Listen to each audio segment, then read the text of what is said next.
नमस्कार, breaking news देख रहे हैं आप और इस वक्त की बड़ी खबर समाजवादी पार्टी से जुड़ी है, जहां पार्टी में एक धड़ा अखिलेश यादव से नाराज बताया जा रहा है।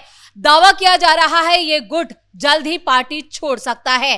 साथ ही साथ महिला आरक्षण बिल को लेकर ये धड़ा नाराज बताया जा रहा है। और क्या है पूरी खबर, इस पर ज्यादा चर्चा के लिए मेरे साथ जुड़ रहे हैं मेरे सहयोगी नवेंदु।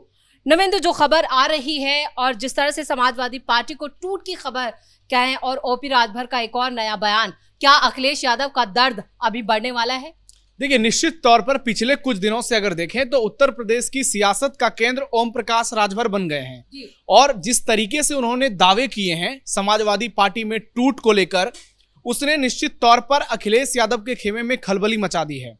और पूरे देश में यह चर्चा होने लगी है कि पश्चिम बंगाल में टीएमसी, महाराष्ट्र में शिवसेना उद्धव गुट, और उसके बाद अब उत्तर प्रदेश में समाजवादी पार्टी में टूट साफ साफ नजर आ रही है।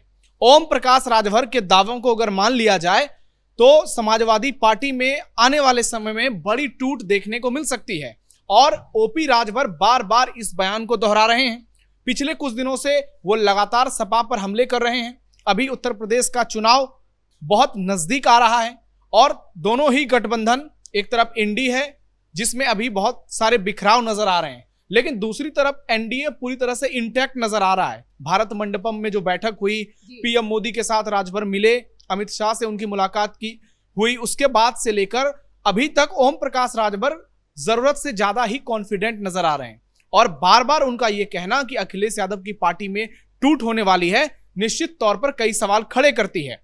इसका कारण इसलिए भी बहुत अहम माना जा रहा है क्योंकि आपने देखा होगा पश्चिम बंगाल में भी टीएमसी की बड़ी बड़ी नेता, जो बड़े बड़े लोग हैं, वो कह रहे थे कि हम ममता बनर्जी को छोड़कर कहीं नहीं जाएंगे, हम टीएमसी से कभी अलग नहीं होंगे, हमारी लड़ाई बीजेपी के खिलाफ है। आपने देखा कैसे सयानुई घोष जैसी नेता ने टीएमसी को टाटा बाय बाय कर दिया। बहुत सारे ऐसे लोग थे जिनके बारे में किसी ने कल्पना नहीं की होगी कि ये लोग टीएमसी का साथ छोड़ देंगे। उसी तरीके से महाराष्ट्र में भी वही हुआ। उद्धव ठाकरे ने मीटिंग बुलाई, 9 सांसद उनकी टीम में हैं, केवल 4 लोग मीटिंग में पहुंचे। 5 पहले बगावती तेवर उनके दिख गए और सबको मालूम चल गया कि इन लोगों ने बगावत कर दी। लेकिन जो 4 मीटिंग में आए उनमें से भी एक कुछ घंटों में बागी हो गया। तो जो ये दावे ओम प्रकाश राजभर की ओर से किए जा रहे हैं, और अब उसमें एक नया बयान जोड़ा गया है कि ये टूट इसलिए हो सकती है क्योंकि इन सांसदों का समर्थन महिला आरक्षण बिल और परिसीमन बिल को लेकर के है। यानी संसद में कुछ दिनों पहले ही मोदी सरकार ये बिल लेकर के आई थी और वो बिल गिर गया था। महिला आरक्षण के साथ साथ उसमें परिसीमन का बिल जोड़ा गया था। और उसके बाद ही कई पार्टियों में जो टूट देखने को मिल रही है, ये अंदाजा लगाया जा रहा है कि आने वाले समय में जब अगले सत्र में या उसके बाद महिला आरक्षण बिल के साथ साथ परिसीमन वाला बिल पेश किया जाएगा देश की संसद में, तो वहां पर जितने भी बागी सांसद हैं, चाहे वो टीएमसी के हों या फिर शिवसेना के हों, उद्धव गुट के, वो लोग जो हैं वो सरकार के पक्ष में वोटिंग करेंगे।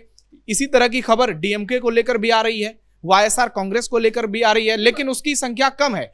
लेकिन अगर इतने राज्यों में टूट हो सकती है, बिहार में ऐसी खबरें आ सकती है, तो फिर उत्तर प्रदेश में क्यों नहीं हो सकती है? और समाजवादी पार्टी में जिस तरीके से आपने देखा होगा पिछले कुछ समय में बहुत सारे नेताओं के बयान भी सामने आए, कुछ विधायकों के इस्तीफे भी देखने को मिले, जिसमें पूजा पाल, राकेश पांडे जैसे बड़े नेताओं का नाम सामने आया। तो अब यह कहना कि उत्तर प्रदेश में ये जो अंदाजा लगाया जा रहा है बहुत सारे लोगों की ओर से कि कुछ नहीं होगा, ये सिर्फ और सिर्फ हवाबाजी है। क्योंकि राजभर अगर बयान दे रहे हैं, बार बार दावा कर रहे हैं, तो हो सकता है आने वाले दिनों में समाजवादी पार्टी में टूट देखने को मिल जाए और राजभर जो कह रहे हैं वो सही हो जाए। क्योंकि सिर्फ राजभर अकेले नहीं है, अब तो संजय निषाद ने भी दावा कर दिया है, वो भी कह रहे हैं कि समाजवादी पार्टी में बड़ी टूट होगी। तो जब देश की दूसरी पार्टियां टूट सकती है, तो फिर समाजवादी पार्टी क्यों नहीं टूट सकती है, जो कई बार टूट चुकी है। और समाजवादी पार्टी में तो सीधे तौर पर विद्रोह नजर आया था जब शिवपाल और अखिलेश अलग हो गए थे और मुलायम सिंह यादव झगड़े का केंद्र बन गए थे। उस दौर में भी लड़ाई इतनी भीषण हुई कि जो घर की लड़ाई थी वो सड़क पर आ गई और वो चुनाव तक पहुंची। शिवपाल अलग चुनाव लड़े, लेकिन उसके बाद आप देखिए किस तरीके से अखिलेश ने परिवार में एकजुटता दिखाने की कोशिश की है। लेकिन जिस तरीके से दावे हो रहे हैं, जिस तरीके से समीकरण पूरे देश में नजर आ रहे हैं, इस बात से कोई इनकार नहीं कर सकता कि समाजवादी पार्टी नहीं टूटेगी। नवेंदु, इस बीच बंगाल से पीएम मोदी का भी एक बयान है जो काफी सुर्खियां बटोर रहा है, उस पर अखिलेश यादव की भी प्रतिक्रिया सामने आई है। पीएम मोदी साफ कह रहे हैं कि जल्द समीकरण बदलने वाले हैं। तो ये समीकरण बदलने वाले हैं, क्या हम इसको जो ये समाजवादी पार्टी को लेकर खबरें आ रही हैं उससे जोड़कर देख सकते हैं? देखिए, समीकरण तो बदल गए हैं। राज्यसभा में बीजेपी करीब 2/3 बहुमत के पास पहुंच गई है। कल परसों 18 जून को जो रिजल्ट आए उसमें झारखंड के चुनावी नतीजे ने सबको हैरान कर दिया। मध्य प्रदेश में कांग्रेस के कैंडिडेट का नॉमिनेशन पहले ही कैंसिल हो गया था। तो राज्यसभा में बीजेपी पिछले 10 साल में हमेशा कमजोर हुआ करती थी, और जब भी 2 बार का पीएम मोदी का कार्यकाल था, जितने बड़े बिल पास हुए हमेशा उनको सपोर्ट लेना पड़ता था, कभी जगनमोहन रेड्डी का, कभी नवीन पटनायक का, कभी दूसरी पार्टियों का।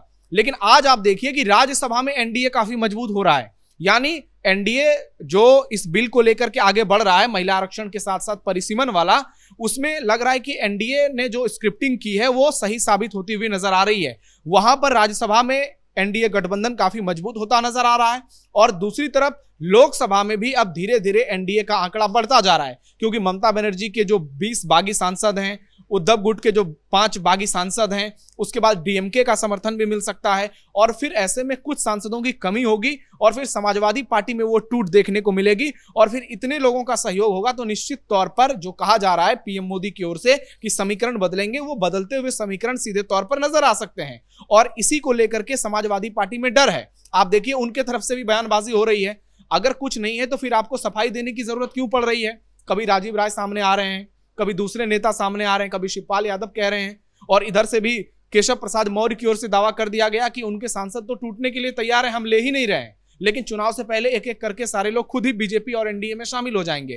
तो क्या ये जो अगर समाजवादी पार्टी में टूट होती है और एक धड़ा समाजवादी पार्टी से बड़े नेताओं का धड़ा अगर अलग होता है, तो इसका असर सिर्फ केंद्र की राजनीति तक सीमित रहेगा फिर, या यूपी की सियासत में सबसे ज्यादा डैमेज अखिलेश यादव को होगा? देखिए, अभी अगर पूरे देश की बात की जाए तो अखिलेश यादव सबसे मजबूत विपक्ष के तौर पर नजर आ रहे हैं। बिहार में तेजस्वी यादव कमजोर हैं, पश्चिम बंगाल में ममता बनर्जी बहुत कमजोर हो गई हैं, उसके बाद महाराष्ट्र का क्या हाल है? लोकसभा चुनाव में इतना शानदार प्रदर्शन इंडी गठबंधन ने किया, लेकिन उसके बाद आप देखिए आज कहां हैं। अब तो शरद पवार की पार्टी में भी टूट की खबरें आने लगी हैं। तो पूरे देश की बात की जाए, अगर दक्षिण की बात की जाए, वहां भी डीएमके कमजोर हो गई है। तो उत्तर से लेकर दक्षिण तक, पूरब से लेकर पश्चिम तक समाजवादी पार्टी आज के दौर में कांग्रेस के बाद सबसे मजबूत विपक्ष नजर आ रहा है। लेकिन अगर समाजवादी पार्टी में टूट होती है तो इसका इंपैक्ट बहुत बड़ा होने वाला है, क्योंकि अखिलेश यादव के दावे बहुत बड़े बड़े हैं। वो कह रहे हैं कि हम बहुत मजबूत लोग हैं, हमें कोई नहीं तोड़ सकता है। लेकिन अगर समाजवादी पार्टी टूट गई तो 2027 में जो रिजल्ट होगा चुनाव का, वो लोग जो सोच रहे हैं योगी आदित्यनाथ के समर्थन में बीजेपी इस बार 300 सीटें जीत सकती है, 300 से ज्यादा, वो आंकड़ा और ज्यादा बढ़ सकता है, और ऐसे आंकड़े आ सकते हैं कि जिसकी कल्पना शायद किसी ने नहीं की होगी। दूसरा, इसका सीधा असर 2029 के लोकसभा चुनाव पर पड़ेगा। लेकिन यहाँ पर नवेंदु, जो ये पूरा जो विपक्ष है, वो जो एकजुट जो नजर आ रही है, जो कमजोर है विपक्ष पूरी तरह से, क्योंकि पूरी विपक्ष की ही हम बात कर रहे हैं, और वो पूरी तरह से इतना कमजोर हो चुका है कि विपक्ष कहना भी यहाँ पर हमें लगता है कि हंसी आ जाती है। देखिए, इसके लिए विपक्ष ही जिम्मेदार है। आप सारे आरोप सत्ता पक्ष पर नहीं लगा सकते हैं। अगर आपके लोग टूटने के लिए तैयार हैं, अगर आपके लोग दूसरे खेमे में जाने के लिए तैयार हैं, फिर उनकी निष्ठा पर भी सवाल उठते हैं कि उनको आप पर भरोसा नहीं है, उनका सियासी भविष्य उनको खतरे में नजर आ रहा है, और उनको लग रहा है कि वो एक मजबूत लीडरशिप की अगुवाई में काम नहीं कर पा रहे हैं। बाकी उनको लगता है दूसरे जगह जाएंगे तो शायद वहां सम्मान ज्यादा मिल पाएगा, और बीजेपी की तरफ से तो कोशिश किया ही जा रहा है जो सबके सामने है। लेकिन विपक्ष को इस बात का ध्यान रखना होगा कि उनके सांसद, उनके विधायक कैसे एकजुट रह पाए, ये नजर नहीं आ रहा है। और यही कारण है कि तमाम पॉलिटिकल पार्टियां हैं चारों दिशाओं में, आप देखिए उनमें एक के बाद एक टूट की खबरें सामने आ रही है, और हाँ, और इसीलिए विपक्षी गठबंधन के लिए ये बहुत बड़ा खतरा है। क्योंकि जब आप देखिए मीटिंग होती है, ये सारे लोग एक दूसरे का हाथ पकड़कर उठाते हैं और पूरे भारत को ये दिखाने की कोशिश करते हैं कि हम जो है एक हैं, लेकिन जब चुनाव होता है एक दूसरे के विपक्ष में वोट कर देता है। अभी झारखंड में जो वोटिंग की गई, आप उसमें देखिए पता ही नहीं चल पा रहा है कि कांग्रेस वाले ने ही अपने कैंडिडेट को वोट नहीं दिया, कि आरजेडी वाले ने नहीं दिया, कि माले वाले ने नहीं दिया।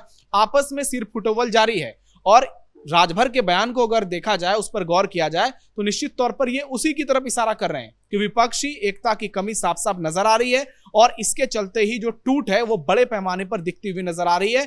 कई राज्यों में ये साफ साफ नजर आ गया है, जमीन पर देखने को मिल रहा है, और अब उत्तर प्रदेश की बारी है।